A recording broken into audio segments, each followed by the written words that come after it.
what are your suggestions for engagement and interaction? Because now online interactive is completely different. So what kind of tips? What are your suggestions? So if I think about this, so interactive and engagement, if you engage with somebody, you are, in my view, you're interacting with them. You can't engage without being interactive. However, can you interact without engaging? No, actually, yes, you can engage. If I engage you, like if I tell, for example, a story that really captivates people, I'm engaging with them, but I'm not necessarily interacting with them. Interaction is when you get them to do something. I think that's what, Tulia, you're getting at.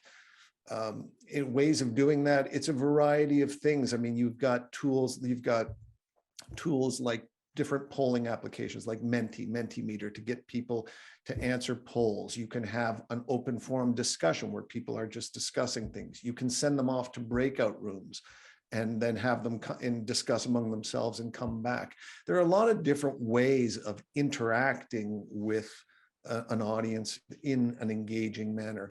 It is more of a challenge online, but it's certainly not impossible. What kind of tips do you use, or what kind of tools or tips you can give to our audience of how to become more interactive and more engaged? Your audience, I mean, Margaret, yeah. Oh, well, sorry. Yes, I use things like polls, Mentimeter, word clouds, breakout rooms, the chat.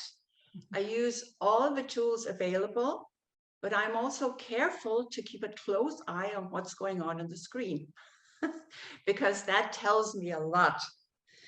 So I think it's very important to have the right balance between tools, and I think this something that was overdone at the very beginning. It was like, when Prezi was introduced and you had all of these PowerPoint presentations and you had bells and whistles and all kinds of noises and all kinds of explosions on the screen, all kinds of things, until people calmed down and, got back to basics.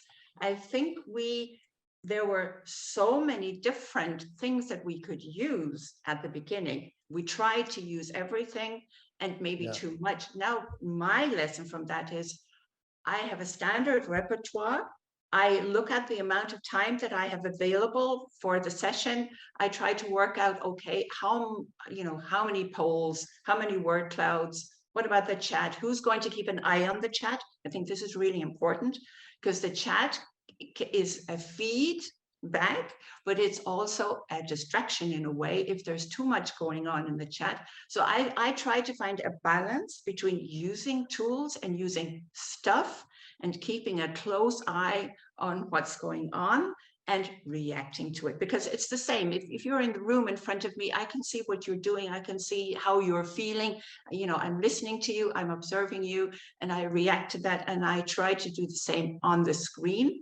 And I also think that we need to be just careful about, not spotlighting people or not asking people directly, if we can see there's stuff going on, to try to be very supportive and to be very laid back and just to know, okay, there's stuff going on in the background. That's the difference now. We're not in the office. I'm sitting here in my living room. My husband could forget that I'm working here. Just open the door and walk in. So, okay, am I going to get upset? No, something could happen on the screen. Am I going to worry about it? No, I think we need to relax, calm down, and get back to basics. Yeah, I mean, there's lots of tools, but again, the important thing is, it doesn't mean that I'm using them every 2 minutes. It's like the spices in your spice cabinet when you're cooking a meal. You use them judiciously to enhance the flavor, but not to overpower it. So the tools are fantastic, but they have to serve a purpose.